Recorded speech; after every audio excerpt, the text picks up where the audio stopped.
Yeah. Ready, go. Are we doing it in four or two? That, so this is four. So Okay, one, divide. two, one, two, ready, go.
Coda. Are we good as coda? Now and there. Give me a measure.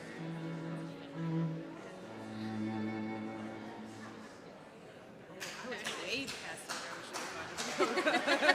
That would be like this. It works for, I don't know.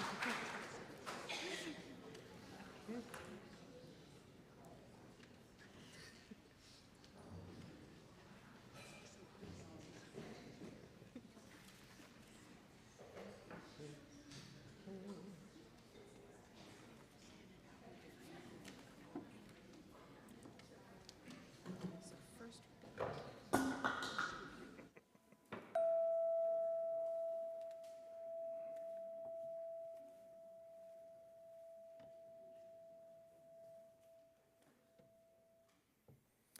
Good morning, everyone. My name is Travis Williams. My pronouns are he, him, his, and I'm honored to welcome you to the Ethical Society of St. Louis. We are an ethical humanist community where people come together to explore big questions, live with intention, and work toward a more just and compassionate world. We are in our spring series, Empowered Together, where we are exploring what it means to affirm human dignity, lost my line, and build a community where everyone belongs. This morning's platform invites us to think about something very close to home, how we create that sense of belonging right here in this community through the ways we welcome, connect, and show up for one another. As we begin today, please take a moment to silence your devices so we can be fully present with one another. Thank you. We are joined this morning by Hannah Fry on violin, Michaela Talasic on viola, and Tara Santiago Anello on cello. They'll be performing movements from Divertimento in G by J.B. Van Hall, a piece known for its lively character and playful conversation between instruments. This opening movement brings us a bright, energetic start with exciting interplay between the instruments, helping us arrive and settle into this shared space with attention and presence. Please join me in welcoming back our good friends Hannah, Michaela, and Tara.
Thank you so much. That was a wonderful performance.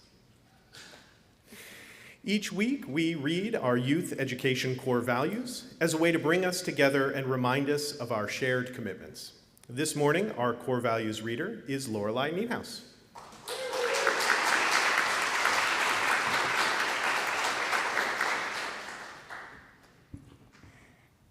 Every person is important and unique. Every person deserves to be treated fairly and kindly. I can learn from everyone. I am a part of this earth. I cherish it and all the life upon it. I learn from the world around me using my senses, mind, and feelings. I am a member of the world community, which depends on the cooperation of all people for peace and justice. I can learn from the past to build for the future. I am free to question. I am free to choose what I believe. I accept responsibility for my choices and actions. I strive to live my values.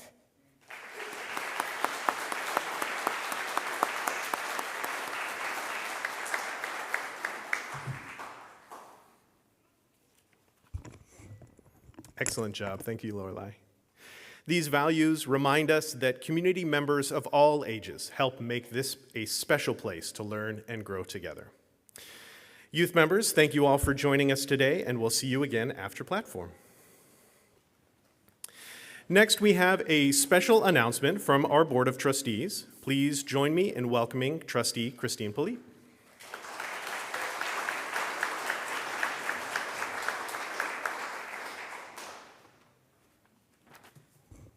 Good morning. My name is Christine Polite, and my pronouns are she and her. I am Secretary of the Board of Trustees.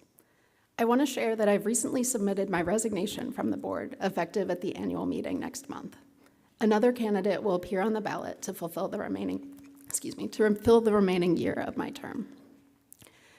I don't make this decision lightly, and I'm sorry not to fulfill the commitment I made. Since I was appointed to the board in November of 2024, I've seen major changes to my health, employment, and living situation. It has recently become clear that I'm facing a choice between remaining on the board or protecting my health. I choose my health. I want to emphasize that my stepping down has nothing to do with my fellow trustees or our staff. I'm proud to have served with such a thoughtful, passionate, hardworking group of individuals, and we're parting on good terms. What I'm going to say next is me speaking for myself. I am not speaking for the board. While my decision is mainly the result of external factors, it is also the result of the way this congregation treats the board. Frankly, I was not prepared for how emotionally draining this role would be. The board is elected by the membership, and it's important that members make their voices heard and hold the board to account. But the board is also composed of volunteers with many other commitments. And more importantly, it's composed of human beings who are deserving of a base level of respect and kindness. If the membership consistently provided that, I'm not sure if I'd be resigning. There is a small but loud portion of our members who demand unreasonable amounts of time and attention with an inappropriate degree of urgency. In my time on the board, we have faced consistent violations by members of our community agreements, including the agreements to listen with respect, to assume good faith, to criticize issues and not people, and to handle differences collaboratively. I don't believe any of this treatment has been malicious. I think people here are good and well-intentioned, but intentions are different than impact.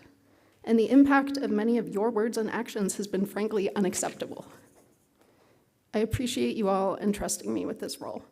And for the sake of future board members, and one day our future leader. I hope you do better in the future. Our board president, Mary Ann Perkins, is going to say a few words now. Thank you.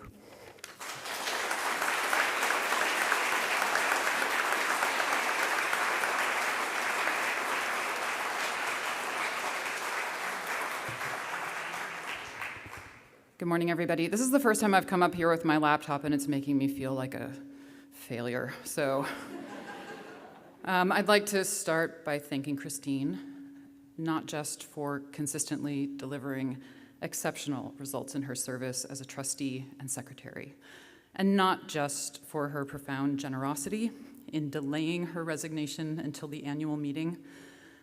Those of you who have prepared for an annual meeting before know that it is a Herculean task. And so thank you, Christine, for staying with us through this period. And I want to thank Christine not just for her candor each time she has addressed this congregation, but for having been nothing less than a lifeline to me personally this past year. Christine, it has been a pleasure to see you make progress with your health and your career and your personal growth. And I have nothing but optimism about who you are becoming and the life you're building. And I'm indebted to you for the ways you supported me as president. To the membership, we say we are member-led, but we can't be member-led if we set the bar of leadership unattainably high. If we have done this, even unintentionally, we must find a remedy. The board has had 2 resignations per year for the past 2 years, and though each case was unique, the impact on the board has been largely the same. Resignations create upheaval, and turning over those duties carries a high cost. We cannot afford it. So what can we do about it? First, we must be kinder. I want each of us to remember that every one of us is potentially one diagnosis, one job loss, one irreconcilable difference, or one festering grudge away from crisis. None of us deserves to be a punching bag, and certainly not for a crime no worse than having been elected to serve. Second, we must be more intentional about power. I want our congregation and movement to be as powerful as possible, and I wonder whether you share that desire. Simply put, I think most of us must get a lot clearer about what power is, how it works, how much we have, and what we can do with it. We must be much more sophisticated about where to target our outrage. Quoting from Loretta Ross, I am really concerned mostly about the progressive wing of the human rights movement, self-destructing, cannibalizing each other, focusing on purity politics, treating people we should be in solidarity with as if they had to be perfect or I can't work with them. And it's caused a lot of movements to splinter. I think it's caused the movement against fascism to become weaker, while the people who are imposing authoritarian thinking and regimes on people have a discipline that is very focused on gaining the power as a minority group to overwhelm and dominate everyone else. Those of us who should be in resistance to this authoritarian bent are turning our best weapons on each other. And I have one more quote from Loretta Ross. When a group of people think one thought and they move in one direction, that's a cult. When a group of people think a lot of different thoughts, but they move in the same direction, that's a movement. I hope we can all remain mindful about the impact of our actions. Let's agree to keep our best weapons directed outward in service of our movement. And let's get clear about the power we have and the power we have yet to build. Thank you.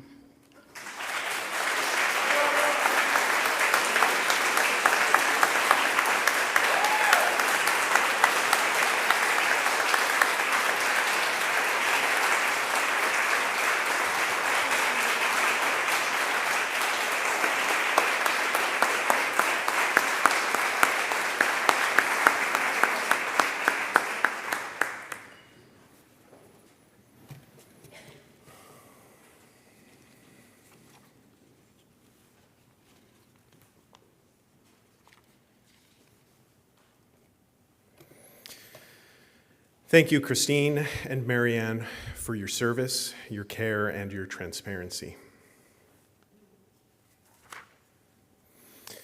Next, we welcome back Hannah, Michaela, and Tara for Menuetto. This movement has a more graceful, dance-like quality, with a steady rhythm and a sense of balance and elegance, encouraging us to enter a space of calm reflection.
Thank you very much, ladies. That was fantastic.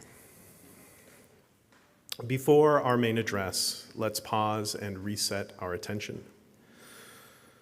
Allow your body to release any tension that you may be holding and give your mind permission to set aside what can wait as we share one silent minute to prepare ourselves to listen clearly and reflect thoughtfully.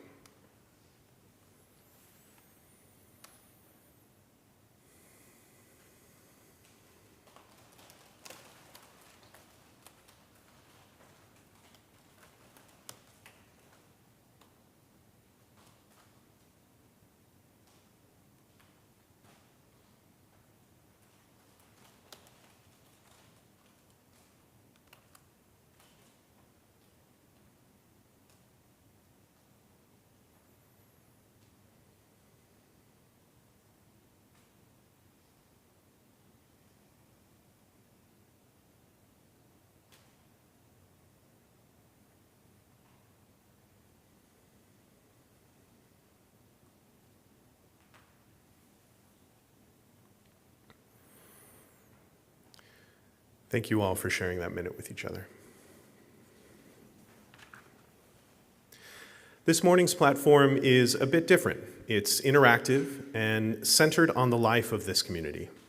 The Dignity and Belonging team in our community exists to help ensure that the Ethical Society is a place where all people feel welcomed, included, and able to connect meaningfully. Today, you'll hear from 3 members of that team, Louise Jett, Jim Jordan, and Ari Wynn, as they share their goals for the coming year and invite your feedback on how we can continue strengthening connection and engagement across the society. You'll also have opportunities throughout the platform to share your thoughts and your ideas, helping to shape the direction of this work moving forward. Please join me in welcoming Ari, Jim, and Louise.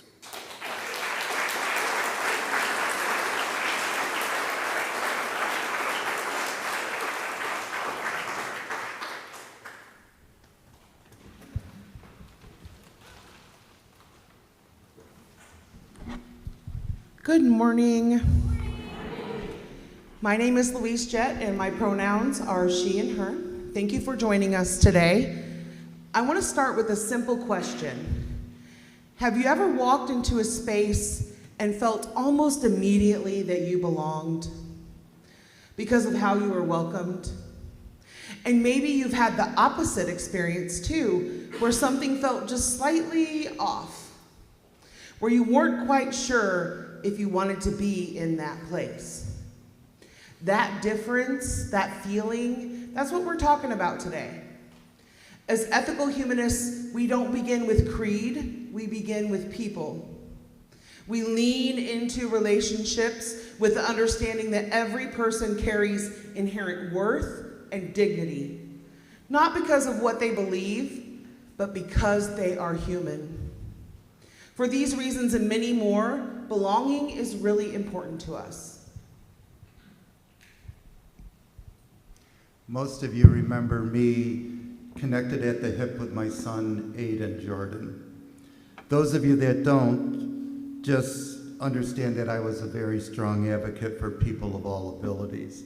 Actually, my entry point to the Ethical Society, and Lance will know this, was through the Navigators. I was looking for a scouting group that Aiden would be welcomed and be able to participate at the ability that he could.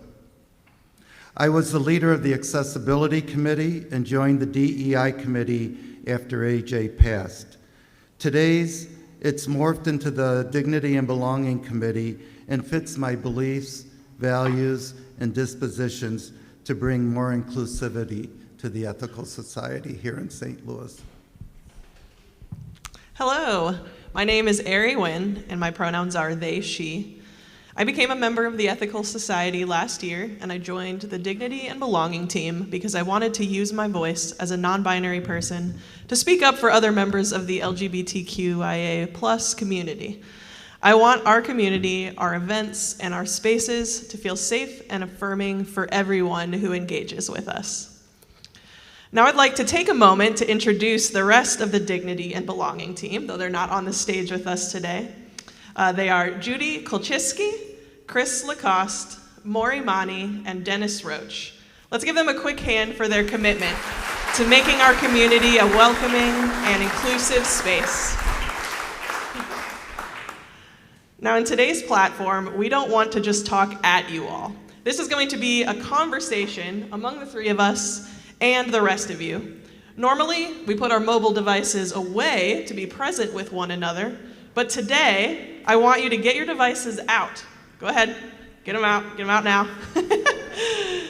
In order to participate in today's conversation. I can pause a moment. All right, Bear, hit it.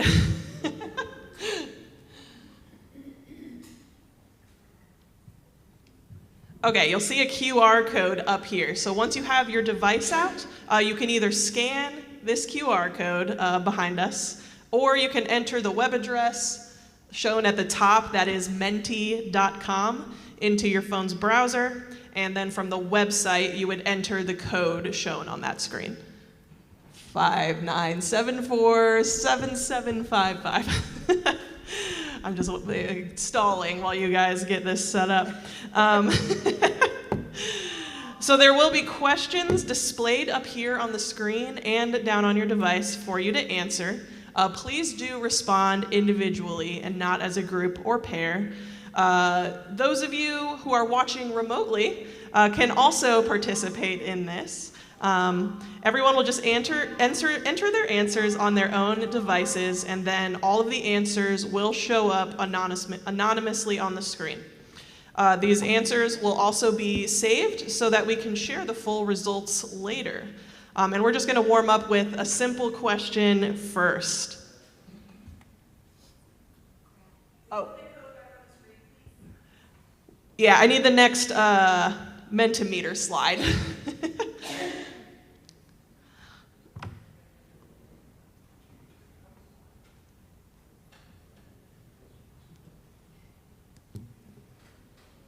I'll wait one more moment while people scan it. You can start thinking about the next question, though, which is going to be just thinking about how you participate at the Ethical Society of St. Louis. So whether you're a visitor, member, active participant. I think we can maybe go ahead and move to our first question slide. Yeah, there we go. So which of the following describe your participation at the Ethical Society of St. Louis? And you can choose more than one here, if more than one applies. I think I need to orient myself so I can kind of see what's coming in. Oh, look at all these participants. I love it. This makes me happy. I'm seeing a lot of members. I'm seeing a lot of visitors too. This is very exciting. Combining the new and regular visitors there. All right. I think you should still be able to keep answering the question while we go back to our slides, and we'll be able to share, again, the full results with everyone later. But I do enjoy seeing how it's coming together as we go. So next we're going to take a few minutes to tell you a little bit more about the Dignity and Belonging team and why our team exists. So the Dignity and Belonging team morphed from the DEI committee, and it wasn't because of the present administration. They'd had a better reason to do that. So we were a committee as DEI, and committees needed to make monthly reports to the board. And that can work out well if you have a committee that is robust and has done a lot of work, but we were still in our infancy. And Claire realized that and said, wait, if we want to be supportive of all people, all are welcome, we need to kind of change and become a team instead of a committee so that we can work with Claire and take action as our committee members so choose. We don't have to wait for permission from the board. So we are been working very astutely and for the last few meetings, and we're ready to take that charge from Claire to start implementing some things that we think will help in our journey. The Dignity and Belonging team exists to promote an inclusive, welcoming, and equitable environment for all members and visitors, from the first time they interact with the Ethical Society and for as long as they continue to participate. We are working to ensure that our community feels welcoming to new visitors and also working to engage with existing membership to assure their needs are being met. Part of our mission is to develop a new membership pipeline that guides people from their first visit to the society into repeatedly coming back, and ultimately into deciding to join ESSL. In this, our team is focused on the retention of visitors and members rather than recruiting new members. Recruitment is important too, but will be the responsibility of a different team. As our team sets goals and projects for the coming year and beyond, we very much want input from the rest of the community, and that includes all of you. Whether you are brand new to our community or have been with us for decades, I invite each of you right here, right now, to dream with us about what our community can become. And we have another Mentimeter question here.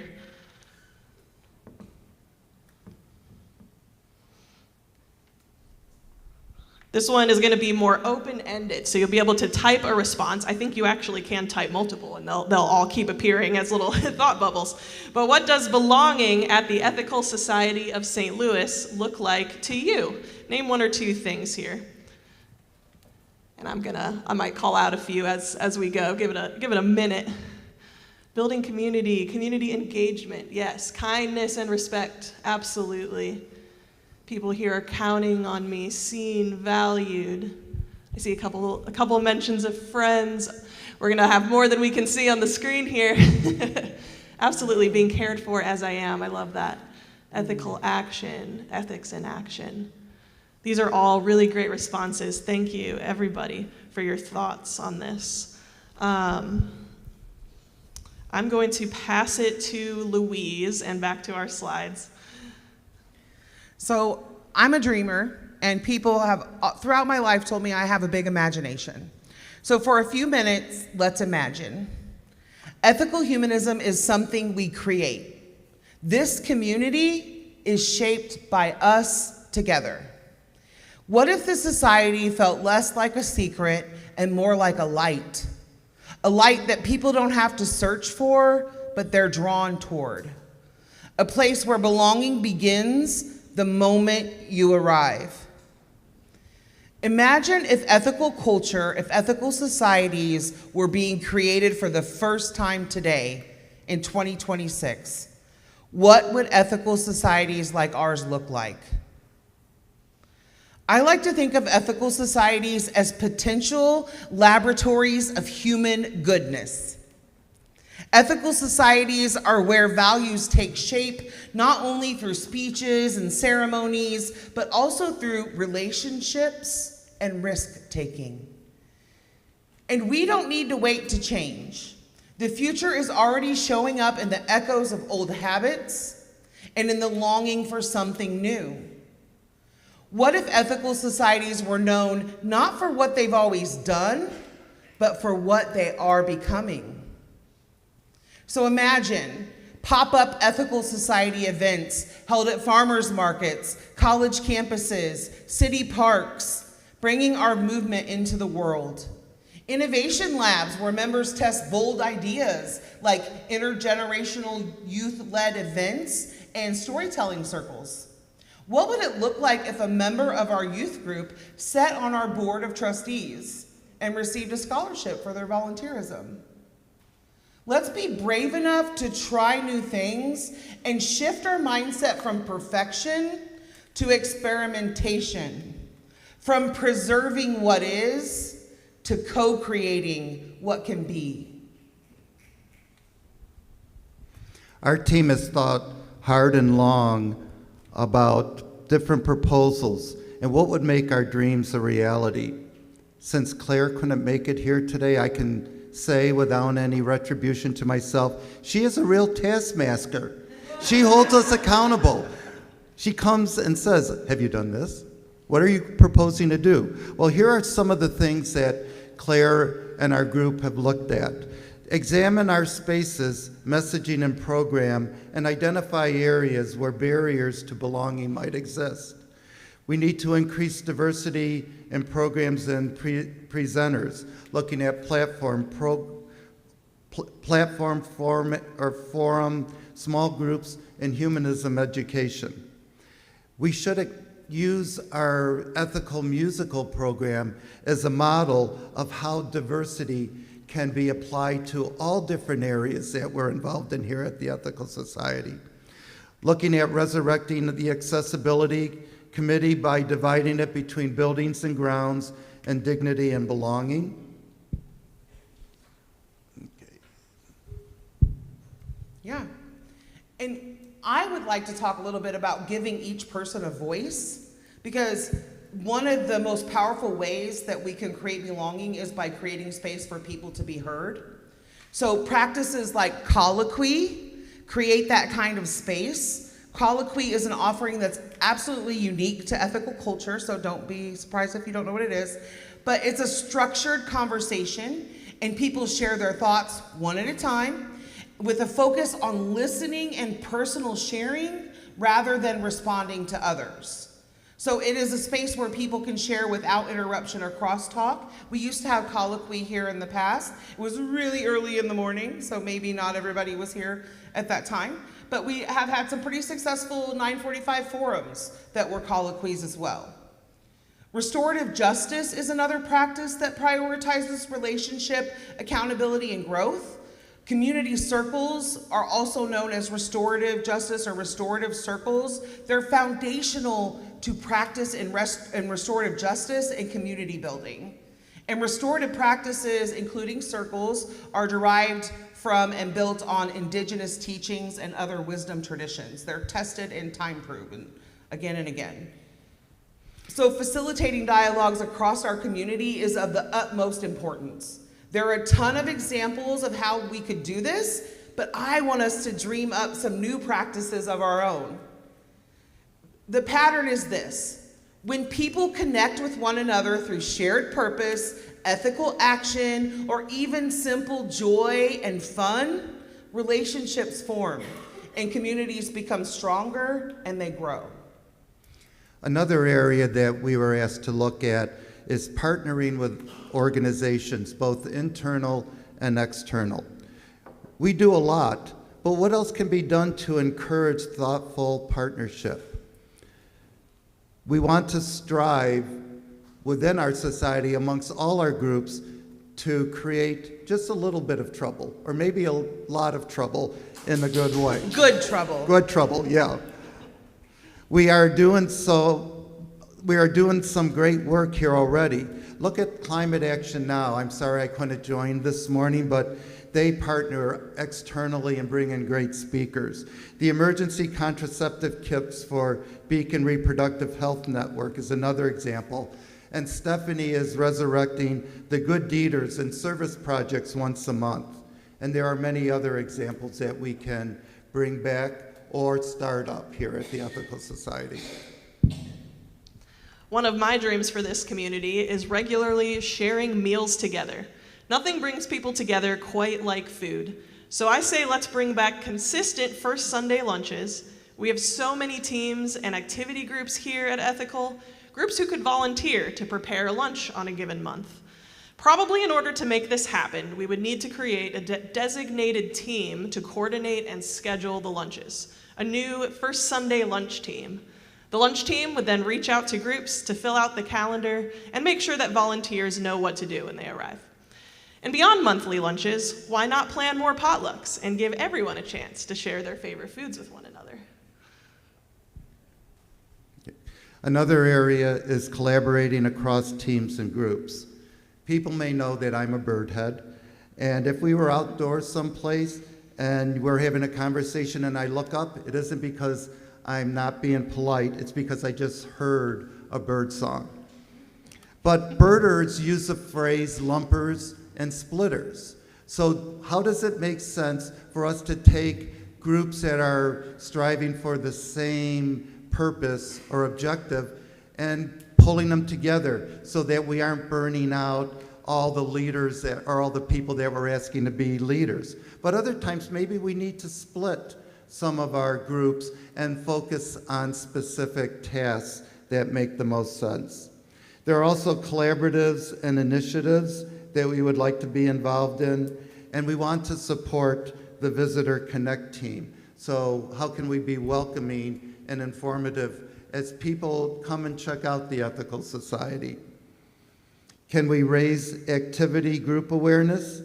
We have proposed 2 groups from our activity groups to be at a table each Sunday And that would be done twice a year. So instead of the activities fair in which you try to get through all 20 or more tables, you have a chance to interact with 2 throughout the year. And then when we have the activity fair, then you can hopefully make a decision on how to get more involved.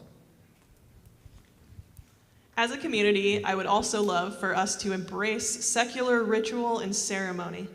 Ritual and ceremony bring communities together and help us mark the passage of time in meaningful ways. The possibilities here are endless. We could embrace each season of the year like we do for good cheer in early winter. The first event I ever attended outside of Platform was the summer solstice bonfire, the graveyard of the gods, and it was a wonderful way to celebrate summer and get to know new people, including several I now consider good friends. This is an area where we can really use our collective imagination and create new rituals rooted in our humanist values. Let us celebrate our humanity in all the beautiful, fascinating forms it can take. So ethical education and culture should be viewed as lifelong learning. I know in the past there have been some mini courses or groups getting together to explore our history and how can we better bring ethical humanism into our life. We would like to see if that could be brought back, and that's a way to not only get to know people better, but also see how we can fit in to the ethical society. Connecting platform topics back to ethical humanism. You may have noticed that that's starting to be done by our platform host, and we want to try to make sure that this continues since we have such a varied topics and diversity of presenters that come to the ethical society. Mentimeter time? Yes. Do you want to take this one, or do you want me to do it? Go ahead. All right. What is one thing at the Ethical Society that keeps you coming back to platform, activities, or events? Once we get the question on the screen. Ooh, look at all those answers. I love to see it. All right. Was one thing, if you had to pick one thing that keeps you coming back. Meeting nice new people, absolutely, people. That's probably gonna be a common theme. Friendships, community, coffee, oh yeah. Music, the music definitely was a standout to me my first weeks here as well. Different unique speakers, relevant topics, hope, that's beautiful. Desire for connection. This is my first time here, welcome. We're so happy to have you. Whoever you are, and join us at the Visitor Connect table downstairs afterward. All right, well, I'm gonna keep this thing moving here. Louise. Yes. I'd like to talk about small groups because relationships are the primary vehicle through which belonging grows. And we see that dynamic at play in small groups. Because while gatherings like this, like Platform, are really important, small groups are where we level up. It's where we move from being in the room together to actually being connected to one another. Spaces where conversations go a little deeper, where ethical action is a collaborative effort. Those are the spaces where people begin to feel included and known. Ethical humanism teaches us that our values don't live in isolation.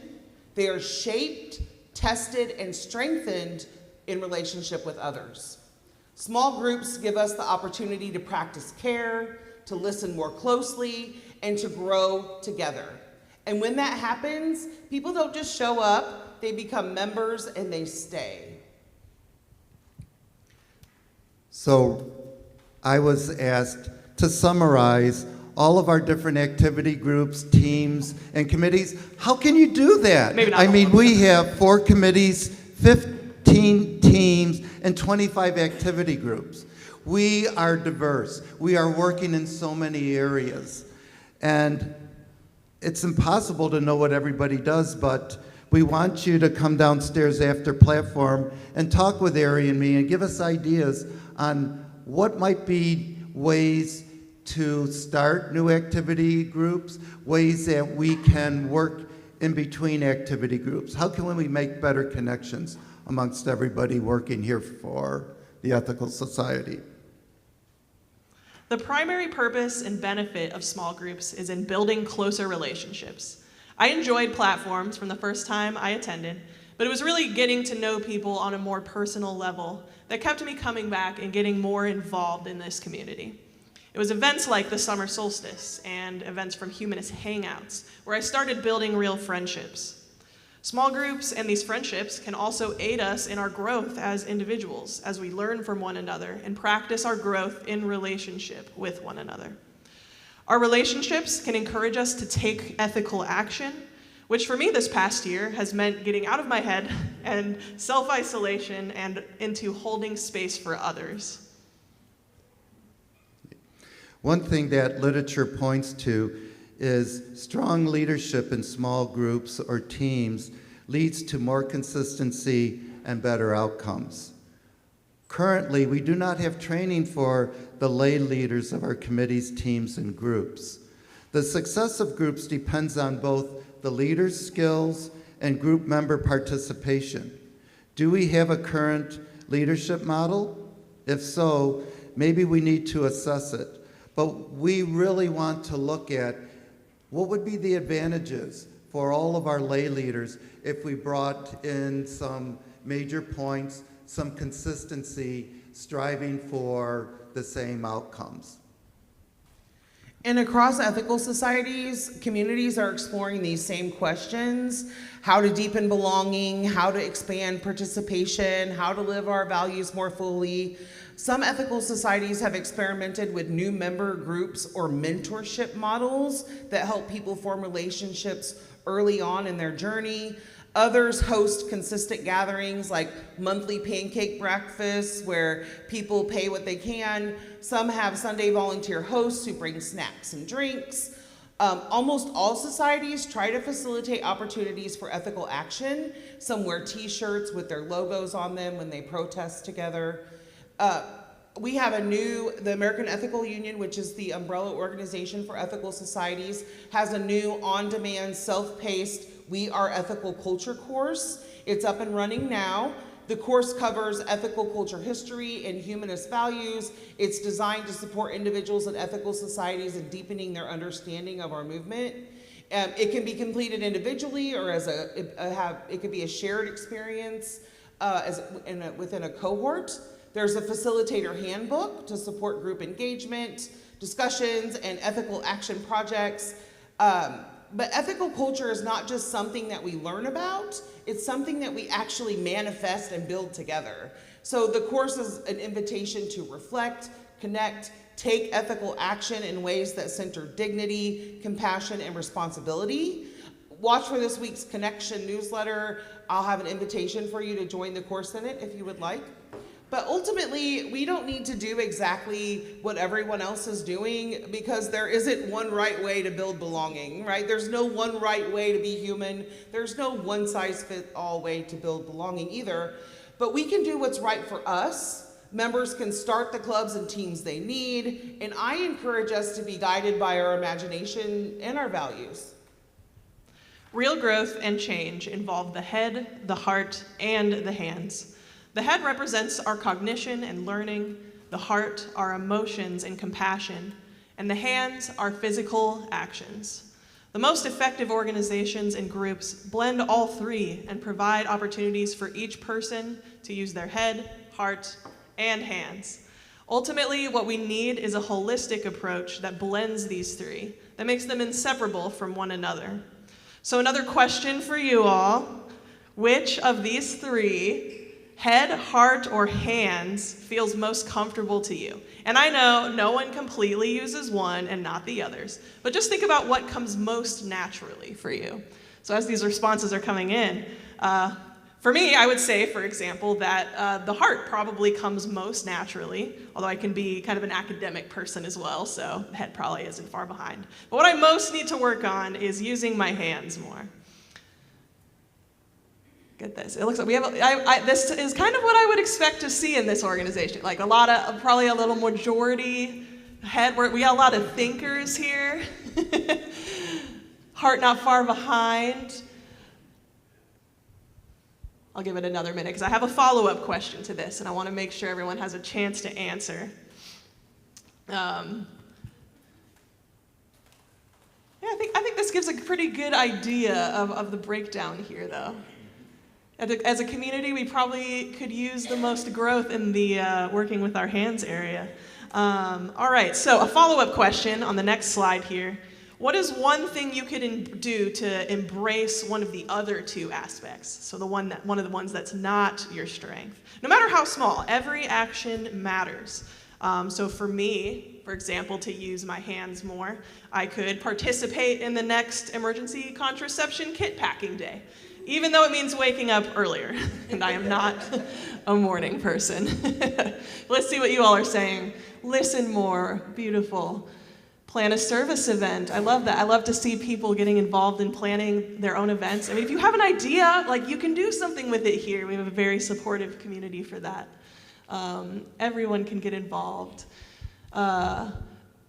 Service projects, join a team. Yes, we have lots of options for that. Talking with people, learning more, good deeds, volunteering.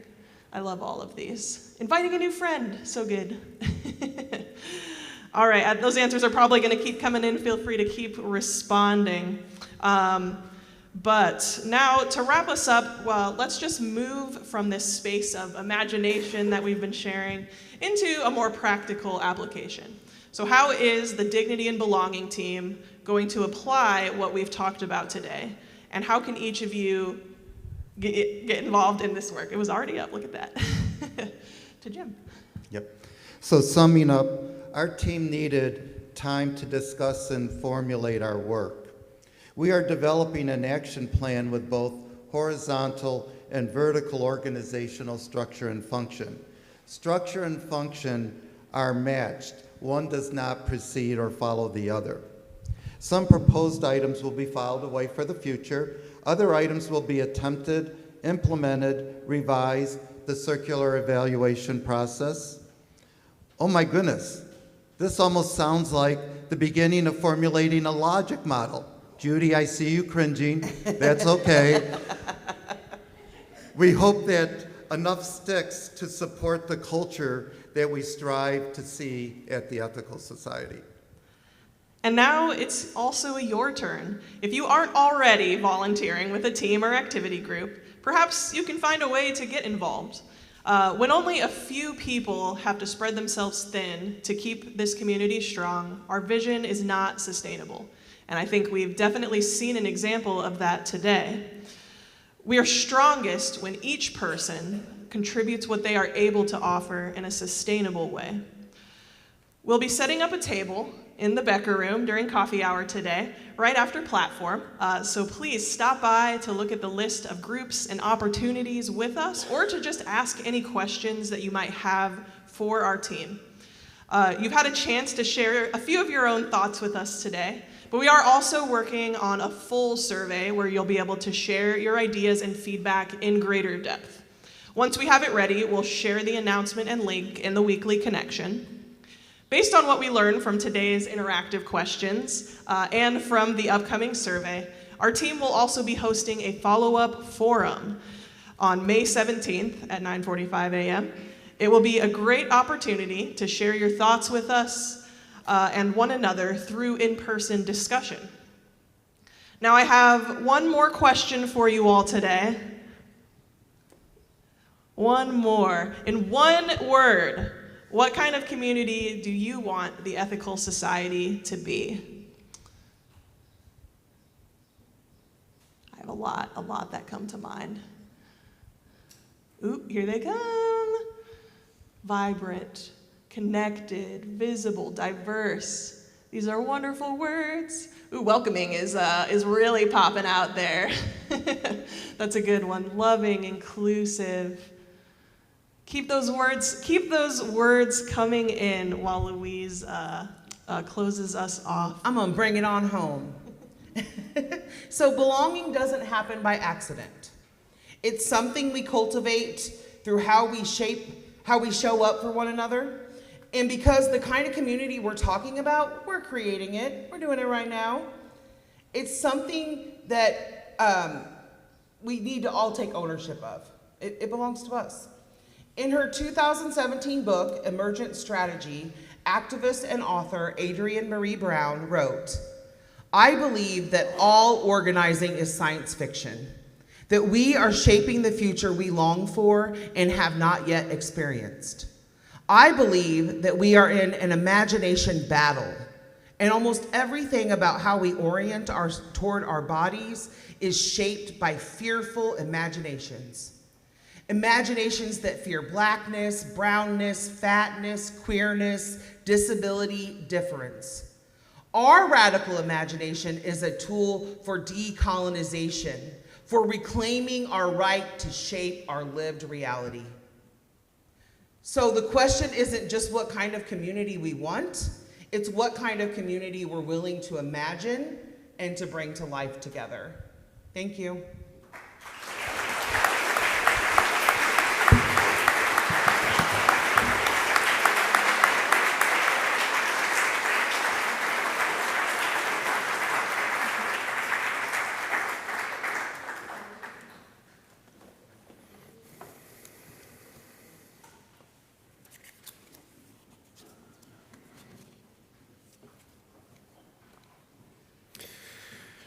Thank you, Louise, Jim, and Ari, for facilitating this conversation and helping shape the future of this community while centering member perspectives. At the Ethical Society of St. Louis, our mission shapes everything we do, from Sunday platforms to youth programs, music, service, and partnerships in the wider community. Our work is sustained through the generosity of our members and friends. Today's collection supports the ongoing life of the Ethical Society and allows us to continue offering programs, gatherings, and opportunities to live our values together. Most members of our community support the Ethical Society through regular monthly giving or an annual gift. For those who'd like to contribute in person today, the collection baskets and the QR code on the screen are simple ways to participate. Every contribution helps bring our mission to life. If you'd like to stay connected to our community, we invite you to subscribe to our weekly newsletter for updates on upcoming programs, service opportunities, and ways to get involved. And here are some of those announcements. The Ethical Society's Trivia Night will be back this spring on Saturday, April 18th. That's this coming Saturday. Our theme this year is Progress Through the Ages. Put your thinking caps on and join us for a fun, fast-paced evening of trivia that explores human progress through history, ideas, and innovation. Gather a whole team, a few friends, or come solo and test your knowledge across the ages. Doors will open at 6 p.m. Trivia rounds start at 7. They are $25 per person, $200 for a full table of 8. You can register online or in the Becker Room after platform this Sunday. All proceeds will support the Ethical Society. Don't miss out on the fun. Please join us on Sunday, May 3rd for another First Sunday lunch, this time hosted by the Navigators. Lunch will be hosted by the Chapter 33 of our local Navigators Scouting Troop. The menu will be a baked potato bar with lots of toppings and options. Already have lunch plans? We've got you covered for dessert. There will be a bake sale full of delicious treats before and during the lunch. Navigators is a national, secular, inclusive scouting organization, and proceeds help offset costs for programs like our National Jamboree in California this summer, among many other programs. STL Mutual Aid Service Project here at ESSL is coming this Sunday, April 19th. Join us for an intergenerational service project in partnership with STL Mutual Aid. Together, our volunteers will prepare and distribute fresh vegan meals to support our neighbors. There are several ways to get involved. You could cook alongside a professional chef, help package meals and clean up, deliver meals to a local site, or donate ingredients and supplies.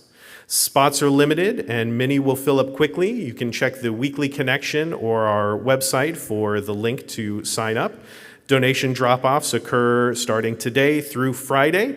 If you're delivering anything perishable, make sure to do that later in the drop-off window, and there's instructions on how to participate. And finally, we welcome back Hannah, Michaela, and Tara for Movement 3, Allegro. This final movement brings a lively, spirited energy, sending us into the week ahead with renewed vigor and joy.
Thank you, Hannah, Michaela, and Tara, for sharing such beautiful music with us this morning. And thank you to Louise, Jim, and Ari for inviting us into this important conversation about dignity, belonging, and the kind of community we are building together. After platform, we invite you downstairs for coffee and conversation. There are stairwells on either side of the building and an elevator on the west side. You can learn more about our community at the visitors table or explore humanism and ethics by borrowing from our lending library. As you move into the week ahead, may you create moments of connection where dignity is affirmed and belonging is felt. Thank you for being here this morning. We look forward to seeing you again soon.